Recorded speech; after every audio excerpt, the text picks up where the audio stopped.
Research shows that average knowledge workers check their email once every 6 minutes. It has a catastrophic effect on our well-being because of the attention switching and inability to get quality work done while being frazzled from both ends. Of course, we cannot simply blame knowledge workers for their perceived addiction. If the workplace requires constant email checks to get work done, it is not only the fault of each individual. I believe we should tackle the problem from both ends, both individual habits and organizational workflows. Fortunately, if you have watched this video, which I link in the description about how to effectively manage your inbox, and this other video episode about how to reduce emails overall, you have officially mastered email. Email is no longer dragging on your psyche, and you can communicate effectively. The answer to the ever-pressing question about how often you should check your inbox would then be, drumroll please, as rarely as possible. And you probably wonder, why is that? And the reason why you should check the email as rarely as possible is because of reducing noise. In Anti-Fragile, author Nassim Taleb presents the dilemma of checking the news too often. If you check too much, you will not see the forest for the trees, but instead amplifying minor hiccups in the market. Conversely, if you check less often, you will see more clearly what is really urgent or important. Taleb says, quote, "The more frequent you look at data, the more noise you are disproportionately likely to get rather than the valuable part called the signal. Hence, the higher the noise to signal ratio.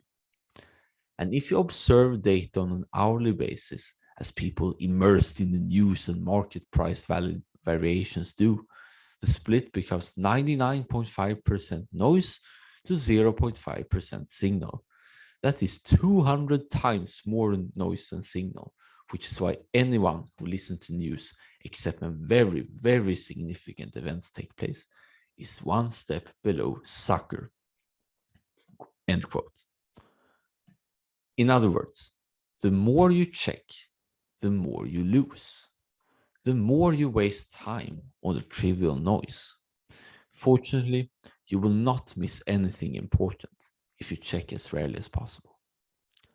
Another reason for checking as rarely as possible is to minimize context switching. However, if you're using my one-glance system for productivity from stage 4 of the 5 stages, you will not feel the harm of constant attention switches compared to average mortals. So you have an advantage there. But what if I am expecting an important email? It is so easy to justify the check-in because we are waiting for someone, whether person or opportunity.